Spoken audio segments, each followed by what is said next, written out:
Agradecemos a Deus por mais uma semana que Ele nos acrescentou. Hoje, último dia da semana, dia em que nos preparamos, colocando as coisas em devida ordem, dentro do que nos é possível fazermos, a fim de que amanhã nada nos impeça, nos detenha, nada se coloque entre nós e o nosso Deus, a fim de que possamos, junto com outros irmãos, buscá-lo, adorá-lo, servi-lo, integralmente no dia do Senhor. Nós bendizemos o nome do nosso Deus por mais uma semana, apesar das lutas, das provações. Fomos abençoados em mais uma semana, temos chegado até aqui. Prova o cuidado, que Deus teve cuidado para com as nossas vidas, nos sustentando em todo o tempo. E agora estamos aqui para sermos edificados nessa manhã. Queremos falar rapidamente sobre a finalidade da lei, que é Cristo. Os dias, eles chegam a ser perturbadores para muitas pessoas e há uma confusão de muitas vozes hoje na praça pública, que é a internet, acerca de muitas coisas de noção religiosa, especialmente. A gente vai tentar aqui associar nossa palavra de hoje, tornando ela uma ajuda a mais para entendermos por que Estevão, no capítulo 7 de Atos dos Apóstolos, onde a gente tem feito a leitura semanal, diariamente, né, pelo menos de segunda a sexta, por que os judeus eles se mantiveram rejeitando o Messias, como acontece até o dia de hoje, né? Os judeus, nenhum deles, por mais instruído que seja, pode ser alguém que vai te ajudar com as questões da fé cristã, porque eles rejeitam o Cristo de Deus, o Messias ungido. Eles rejeitaram e permanecem rejeitando da mesma forma. Tudo que eles dizem é que para alguém ser salvo, basta ser bom. Só que aí eles estão ignorando, justamente, eles estão sendo condenados na palavra de Deus. Em tudo que os judeus falam contra Cristo e o cristianismo, eles se condenam no Antigo Testamento mesmo, tá? No próprio Antigo Testamento. Os Salmos nos diz que não há quem faça o bem porque não há um bom sequer. E eles continuam entendendo que a salvação é pelos méritos do homem. É pelo próprio pecador que alguém é salvo. Esse é o entendimento básico para a salvação dos judeus. E eles não creram no Messias porque não entenderam também os salmos, não entenderam os profetas maiores, eles não entenderam, eles conhecem o texto e não têm nenhum entendimento. É o que Paulo disse acerca dele mesmo, quando era perseguidor do cristianismo. Paulo, refletindo mais tarde sobre a perseguição que ele emplacou contra a igreja cristã, ele diz que ele era zeloso, né, acerca dos assuntos de Deus, mas não tinha nenhum entendimento, não tinha um entendimento adequado. Somente com a nova aliança é que há todo o devido entendimento da antiga aliança, da forma antiga de Deus administrar a sua relação com seu povo. Pelo fato de que os judeus, e todos, incluindo a maior parte dos evangélicos, não compreenderem, e católicos romanos também, o princípio básico de compreensão das Escrituras, passando pela correta compreensão do reino de Deus, do Messias e do pacto, né? Pacto, reino e mediador, é o que junta todo o texto bíblico, desde a criação, passando pela queda, redenção e consumação. De Gênesis a Apocalipse, precisamos ter em mente estas três coisas, esse cordão de três dobras, como foi chamado por ele fala sobre isso na sua obra magna, Criação, Redenção, sobre o fato de que precisamos ter uma correta compreensão da Escritura, e ela só só nos é dada a partir desse fio condutor de 3 dobras, esse cordão de 3 dobras, reino, pacto e mediador. De fato, sem isso, a gente não compreende. Os judeus vão continuar orgulhosos de si mesmos e achando que a salvação está no fato de alguém ser etnicamente judeu. Eles falam isso com clareza, tá? O bom é que eles são claros ao expor o que eles pensam, o que eles acham, tá certo? E isso continua sendo demonstração, a prova porque Deus rejeitou os judeus e transferiu sua graça sobre os gentios, como Paulo fala na carta aos Romanos, tá certo? Não há outro meio pelo qual o homem possa ser salvo a não ser pela pessoa de Jesus Cristo. Eu creio que isso é um ponto pacífico aqui para todos os que me assistem nesse momento. Nós vamos orar, turma, agradecendo a Deus por nossas vidas, por nossa família e pedindo ao Senhor que nos dê um dia de preparação em paz, a fim de que comecemos hoje a devida concentração, os nossos esforços para fazermos tudo hoje em função do dia de amanhã. Por isso que é o dia de preparação, tá bom? As irmãs aí, a turminha, o que vão comer amanhã já prepara hoje.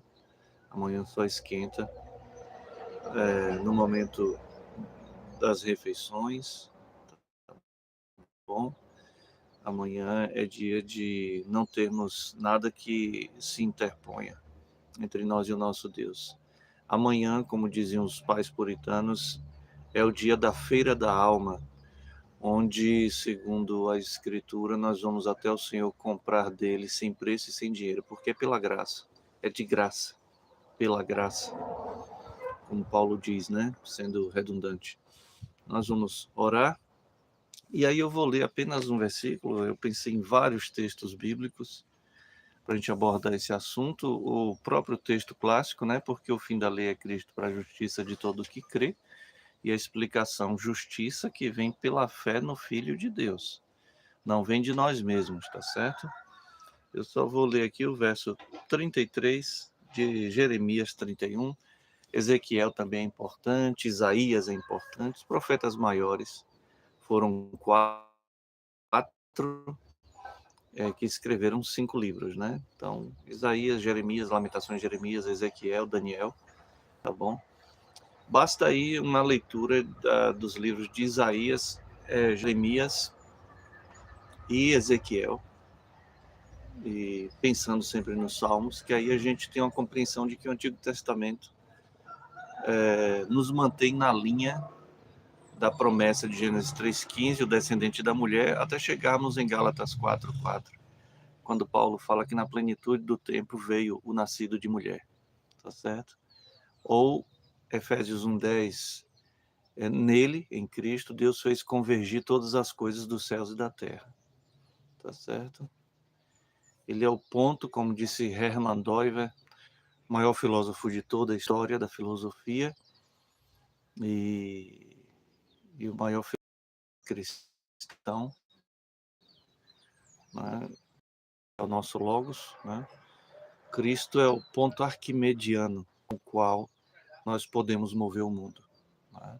Se há alguma possibilidade tangível de compreensão e de interação correta nossa com tudo que existe, isso depende de Cristo ser aquele ponto onde nós apoiamos a alavanca que temos para mover o mundo, tá certo? Então, Cristo é o nosso ponto arquimediano. Como disse Hermann Doiver. Vamos orar, meus irmãos. Te rendemos graças, Senhor, te louvamos por mais uma semana que vai se completando com o dia de hoje, dia de preparação, a respeito do qual clamamos que o Senhor tenha os seus ouvidos atentos às nossas orações nesse dia. Primeiro, te adorando, te agradecendo as tuas bênçãos, o nosso reconhecimento de que pecamos por não compreender o processo da tua preservação de nossas vidas, a perseverança que envolve e que passa por nossos sofrimentos. É bem verdade que todo mal para nós é pouco, porque somos pecadores. E se não sofremos mais é porque Deus continua sendo misericordioso e bom. E por isso, Senhor, nós nos voltamos para Ti com gratidão e com súplicas também de perdão pelos nossos pecados. Agradecemos ao Senhor esta nova oportunidade e por todos que estão por aqui, os que passarão depois. Abençoe os de perto, os de longe, que a Tua graça e a Tua boa mão esteja sobre nós e sobre nossa família, para nos abençoar, sobretudo com a gloriosa salvação em Cristo. E só por meio dele, o mediador entre Deus e os homens, Jesus Cristo, homem, é que nós encontramos paz contigo, Senhor. Nós por tudo te louvamos e te bendizemos, colocamos em tuas mãos a vida de todos, especialmente os que estão enfermos, como a irmã Carlota, que está hospitalizada, que o Senhor abençoe a ela. Mas não somente ela, por meio dela queremos, fazendo menção dela, fazemos ao mesmo tempo menção de todos os que nessa manhã estão necessitados do teu socorro, da tua ajuda, mas que a verdadeira compreensão da vida permaneça conosco, seja dilatada, aumentada, cresça em nós, de que a gente só vai precisar mesmo de saúde, um pouco mais de saúde, se for para te buscar e te servir. A gente só vai precisar de um pouco mais de recurso financeiro no bolso, se for para continuar te buscando e te servindo. Porque caso contrário, qualquer coisa que te peçamos que não vá redundar numa glória maior do teu nome, Senhor, isso é idolatria, é egoísmo, isso representa tudo de ruim que ainda pode haver em nós. Então, nos ajude nessa manhã, através do poder do teu Espírito, a sermos tratados na tua palavra. Nós rendemos graças ao teu nome, te bendizemos por tudo e pedimos agora a tua ajuda para o que vamos ouvir e especialmente para quem vai falar. Que fale não segundo ele mesmo, mas segundo Cristo, conforme o Espírito concede que seja falado. Edifica-nos a todos e alcança os não alcançados ainda. Em nome de Jesus pedimos. Amém. Muito bem, meus irmãos. Nossa irmã Ivone com a gente aqui no chat. Minha esposa, desejando um bom dia de preparação a todos os irmãos e amigos. Estendemos nossa saudação aí mais uma vez a todos que estão nos acompanhando. Aqui em Jeremias, meus irmãos, 31, 33, diz assim: E esta é a nova aliança que farei com o meu povo de Israel depois daqueles dias, diz o Senhor. Porei minhas leis em sua mente e as escreverei em seu coração. Serei o seu Deus e eles serão o meu povo. Vou começar aqui de trás para frente, um rápido esclarecimento desse verso. Não vou me ater aqui aos contextos, tá certo? Histórico, literário, cultural, geográfico, enfim, esses contextos, né? Mas quero só esclarecer aqui essas palavras para, a partir delas, indagar algumas coisas, a fim de que a gente pense lá no capítulo 7 de Atos, onde Estevão está ali diante de seus algozes judeus, pregando o Evangelho, pregando a Cristo, sua morte e ressurreição. Então, e esta é a nova aliança que farei com o meu povo de Israel depois daqueles dias, diz o Senhor. Porei minhas leis em sua mente e as escreverei em seu coração. Serei o seu Deus e eles serão o meu povo. Serei o seu Deus e eles serão o meu povo e vocês serão o meu povo, meus irmãos. É a maior promessa bíblica. Não há outra promessa, tá? Eu sei que a maioria dos evangélicos, eles têm uma mentalidade secularista, voltada para bens materiais, voltada para estas questões do tempo presente, né? Não há mais um cristianismo que se fundamenta na esperança futura, escatológica das nossas vidas, né? Tudo isso por causa das correntes filosóficas pós-modernas que aí estão. E, portanto, o próprio universo carismático, evangelical, pentecostal e neopentecostal é a grande demonstração dos nossos tempos presentes pós-modernos, em que até a religião cristã ela foi submergida também no processo de relativização da vida. Tudo está relativizado, tá certo? Um grande empreendimento do relativismo pós-moderno foi investir no relativismo moral, onde não há absolutos. E todos temos que dar as mãos e nos aceitarmos a qualquer preço para sustentarmos uma falsa paz entre nós, baseada em que tudo que eu penso e que eu creio deve ser reservado somente a mim e você que faça o mesmo, para que a gente continue juntos dando as mãos. O problema de nos preocuparmos demais em andarmos juntos com todas as pessoas sem nenhum critério é que a gente pode acabar tendo o mesmo destino que elas, tá bom? E aí, nesse ponto da minha fala, eu posso ser compreendido por alguns, opa, mas isso aí é um pensamento exclusivista. De certa forma, eu tenho que admitir que é verdade. É um pensamento exclusivista, mas o cristianismo é exclusivista. O evangelho é uma pregação exclusivista. Tá certo? Sermos cristãos bíblicos, verdadeiros e autênticos, pressupõe uma eleição, que é o que sustenta o fato de que, apesar de nós, ainda assim seremos salvos. Pela fé no Filho de Deus, a quem ele não poupou, antes o entregou para morrer em nosso lugar. Tá certo? Essa não é a compreensão da maioria dos religiosos, mesmo aqueles que carregam, entre aspas, o nome de cristãos, seja qual for a matiz supostamente cristã que tenha.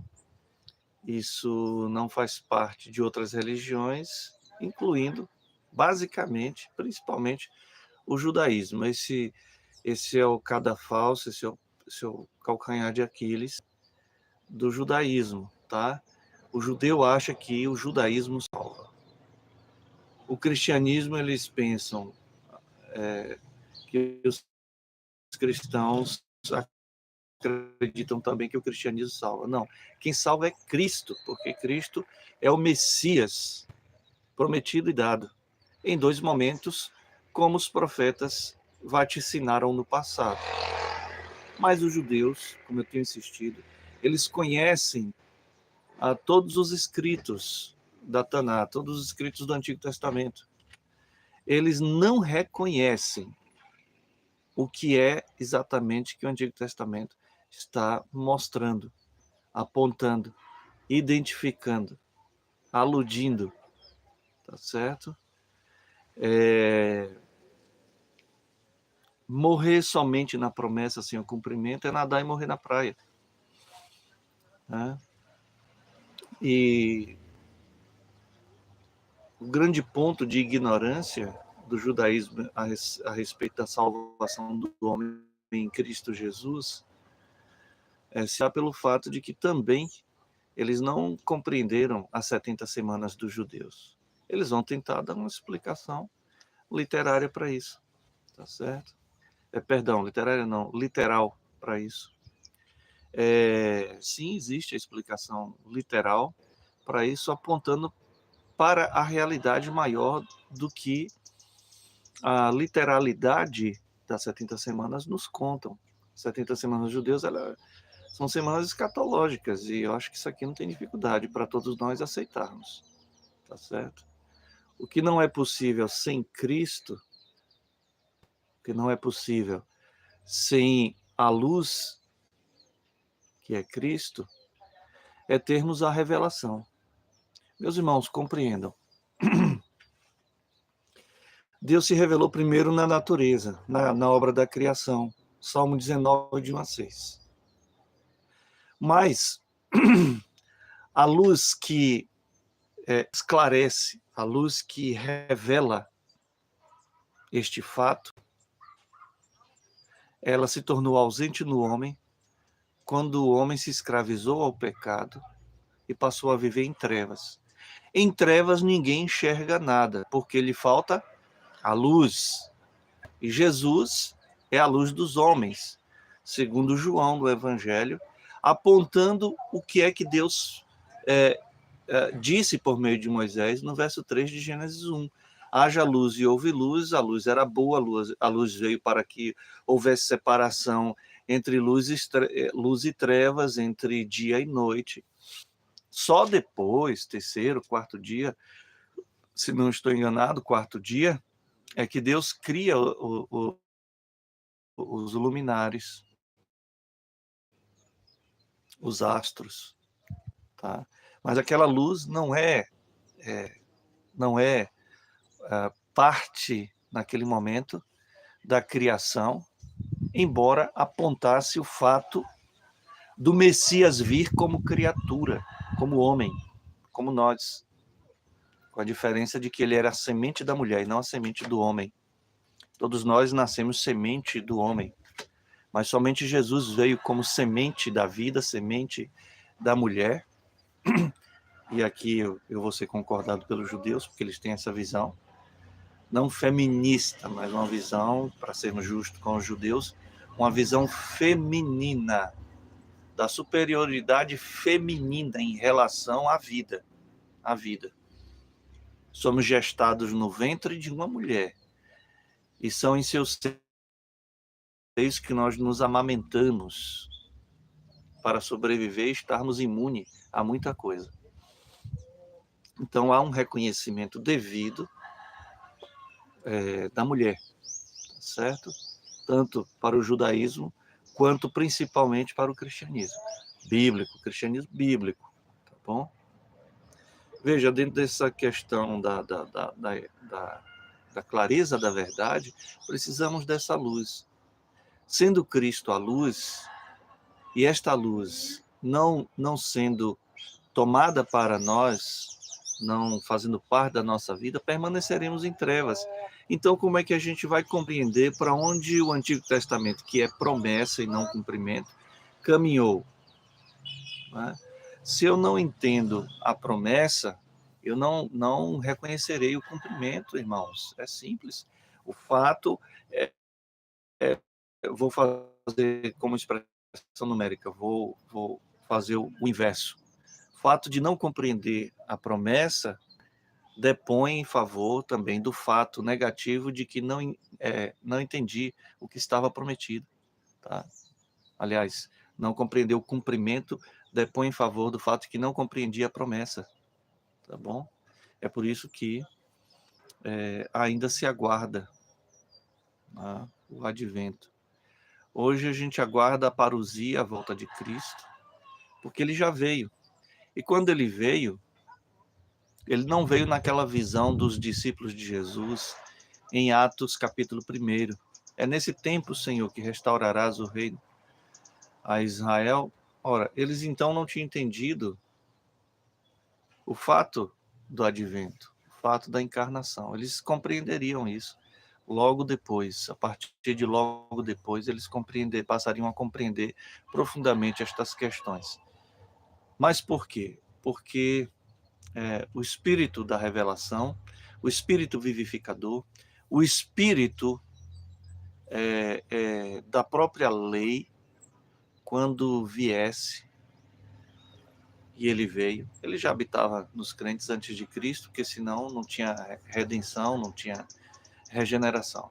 Mas Jesus disse que quando ele viesse, no sentido em que ele veio, nos últimos dias derramarei do meu espírito sobre toda a carne, conforme não somente o que a gente lê em Atos 2, mas conforme o que a pregação de Pedro está expondo do Antigo Testamento. Em Joel, os últimos dias estão prescritos lá. Tá? E aí, sim, o Espírito, nesse sentido, dos últimos dias, guiaria os discípulos a toda a verdade. E aí vem o fato do Novo Testamento ser escrito, a porção apostólica, a explicação adequada do Antigo Testamento, mostrando o que o Antigo Testamento prometeu e como ele foi cumprido. Tudo se cumpriu em Cristo. O fim ou a finalidade, para a gente não se embaraçar. Não houve fim da lei no sentido de que acabou a lei. Porque senão permanece a guerra dos legalistas, de um lado, judeus, tá certo? E permanece os antinomianos evangélicos, sem concordar nesse ponto. Lei e graça permanece, a lei permanece, só que a lei, ela recebe vida. Então, a letra mata, ou seja, o artigo da lei de Deus prescrita ao homem no coração, na consciência, e depois nas tábuas de pedra nos dias de Moisés, tá certo? A lei fria da letra, ela condena, porque o homem é infrator da lei, quebrador do pacto, transgressor da vontade moral de Deus. Isso inclui os judeus, tá, irmãos judeus aí? Vocês devem reconhecer que vocês pecam.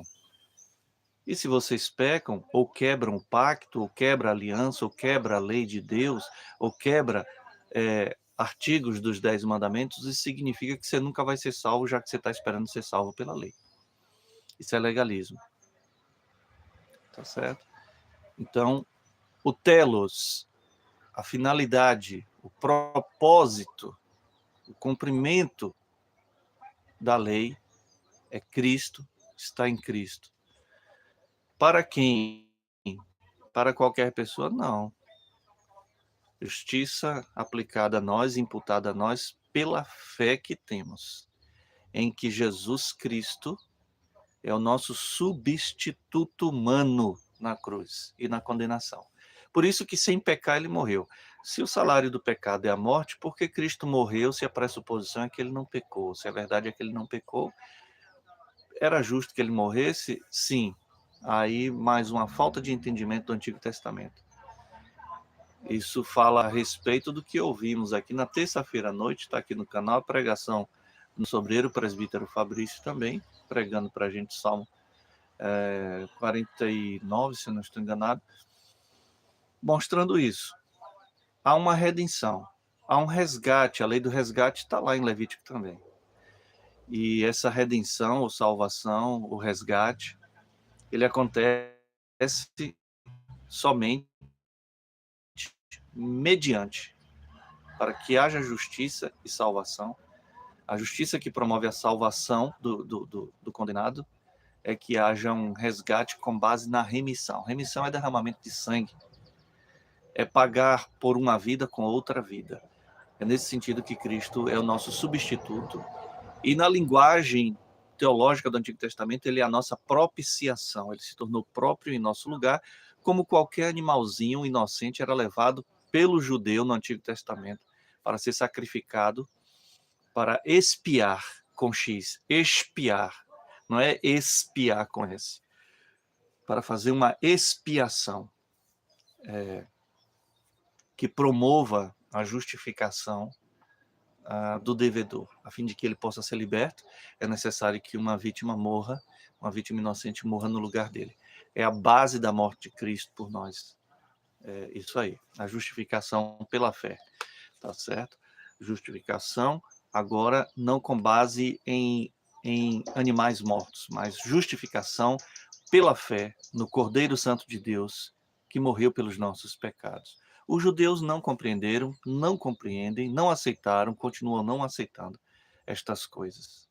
Isso se aplica para os pais do Sinédrio, isso se aplica para aqueles algozes de Estevão no capítulo 7, incluindo Saulo de Tarso, que estava ali, que virá a ser Paulo, provavelmente por causa dessa pregação que ele ouve, onde tudo passou a fazer sentido. Mais tarde ele tinha um encontro com Cristo, no caminho a Damasco, lá no capítulo 9, onde chegaremos daqui a um mês ou dois, e a gente vai poder continuar compreendendo ali o desenvolvimento da história.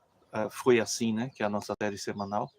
Então, meus irmãos amados, é necessário que entendamos isso aqui, tá certo? A maior promessa de Deus na Bíblia é se fazer o nosso Deus e fazer de todos nós que pela fé nos achegamos a Ele, com uma santa vocação que o Espírito da lei coloca no nosso coração. Para quê?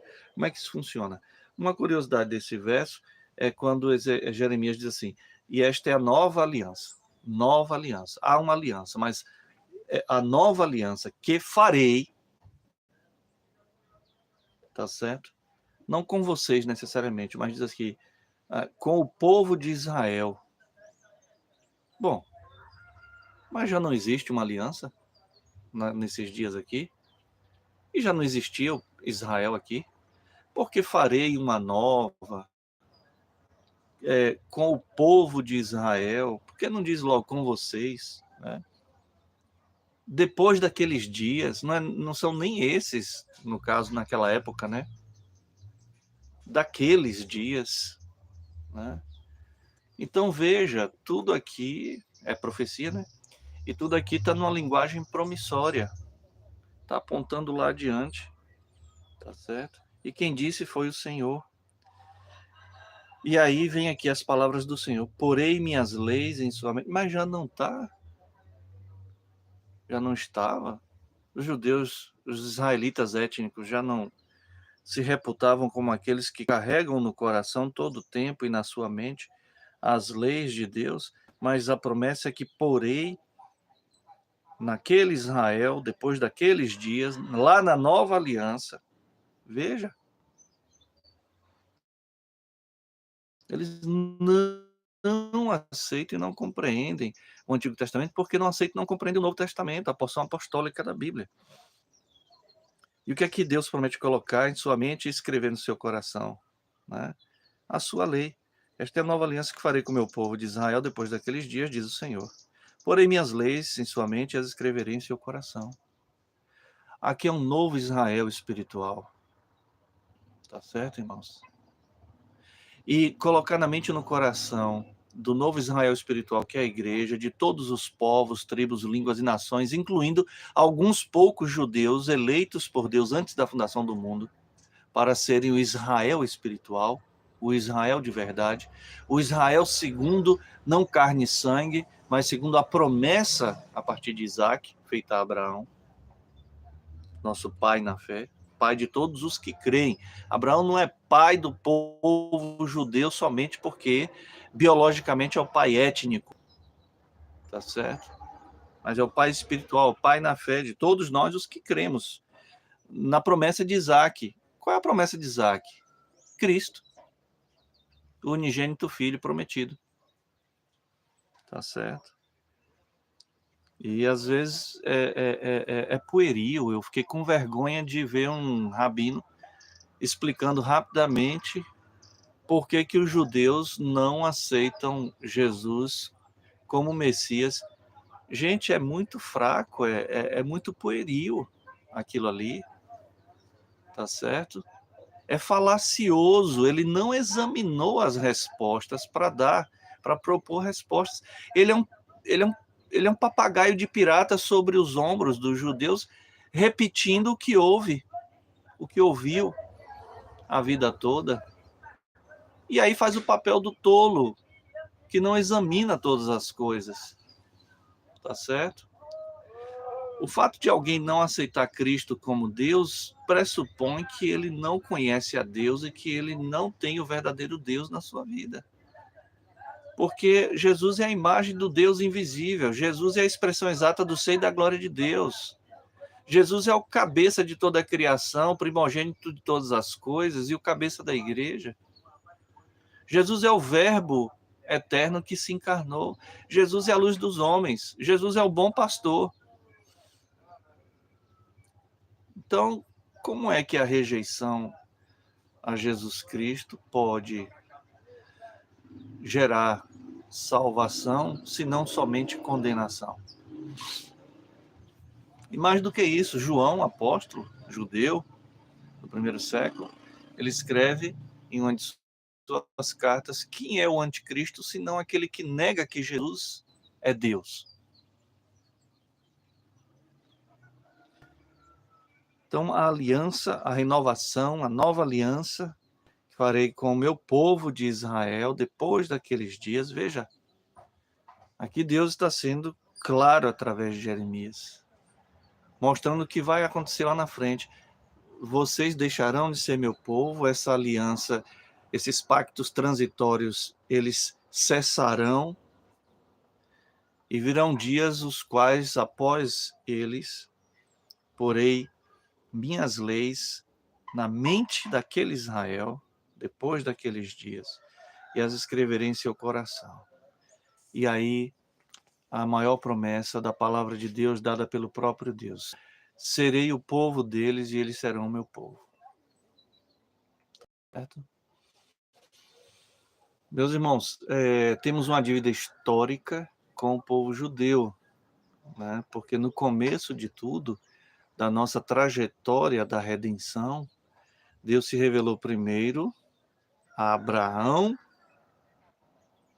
e Abraão era anterior ao povo judeu, lá em Ur dos Caldeus, na Mesopotâmia. Não tem nada a ver com Palestina, com Israel, com judeu. Antes de tudo, Deus manifestou graça salvadora, antes de Israel, antes de judeu, antes de Palestina, antes de Jerusalém. Deus manifestou-se salvador gracioso, chamando Abraão. De Abraão derivou-se povos, mas didaticamente Deus levantou um povo diferente dos demais povos para que fosse monoteísta. E, na verdade, quase todos eram enoteístas. Os judeus creem em outros deuses, mas eles dizem servir e adorar a apenas um, o que é verdade. Embora eles conhecem Deus, mas não reconhecem Deus em Cristo. Esse é o problema. E esse não é qualquer problema. Esse é um problema hermenêutico do judeu acerca do Antigo Testamento. E esse é o problema hermenêutico de qualquer religioso, ainda que sua religião, forçando a barra, se chame de cristã. Tá certo? Nosso ponto principal para a salvação é a doutrina da justificação. E não há doutrina da justificação devidamente estabelecida no homem para a sua salvação, sem que a gente tenha a devida compreensão do Deus homem, da unipersonalidade de Cristo, uma só pessoa, mas da dupla, ou das duas naturezas do nosso Redentor, verdadeiro Deus e verdadeiro homem. Sem isso, meus irmãos, nada feito, tá bom? Eu espero no Senhor que nessa manhã Ele, através do seu Espírito e da sua palavra, Ele venha aumentar, né, se é que essa é uma linguagem adequada. Se temos fé, já temos a fé devida, mas que Ele venha tornar maior no sentido de mais profunda a nossa fé em Cristo Jesus, mais sólida, mais consolidada na palavra dele, tá certo? Que nós possamos entender qual é o nosso lugar de servos humildes e tementes a Deus, como devemos ou deveríamos ser, tá bom? E de nossa total dependência do Senhor e da sua palavra. O resto já está dito, é o resto, tá bom? Que o Deus de toda a glória revelado em Cristo, Ele abençoe sua vida e a sua família nesse dia. Deus abençoe a cada um. Vamos orar? Senhor, te damos graças mais uma vez por esse dia de preparação e pedimos tua ajuda para atravessarmos esse dia, fazendo tudo para a glória do teu nome, a fim de que amanhã nós possamos experimentar termos vivido hoje fazendo tudo para a tua glória, ou seja, amanhã os que realmente te amam não vão ter mais sono do que o normal, não vão ter nenhuma outra atividade ou falta delas que nos impeça de te buscarmos. Portanto, desde já pedimos, remove do nosso coração os nossos ídolos, Senhor, que estão ainda se escondendo nos cantinhos mais obscuros, mais penumbrados do nosso ser. Pedimos que o Senhor faça isso por nós, para a tua glória. Que sejamos preenchidos estejamos plenos do teu Espírito. E para isso precisamos estar plenos da tua palavra, que é a palavra do Espírito. O mesmo Espírito que vivifica a tua lei no nosso coração para te amarmos e assim podermos ter a tendência de te obedecer. Fica conosco, nos ajuda em todo o tempo, em Cristo rogamos. Amém. Deus abençoe a cada um. Desde já nossa gratidão a você e ao próprio Deus pelos novos inscritos do canal. Deus abençoe com riqueza de graça cada vida, tá bom? Além da minha esposa Ivone, também nossa irmã Cici aqui com a gente, Rosana, quem mais aqui? Temos o link também do Rancho Elim, nossa rocinha.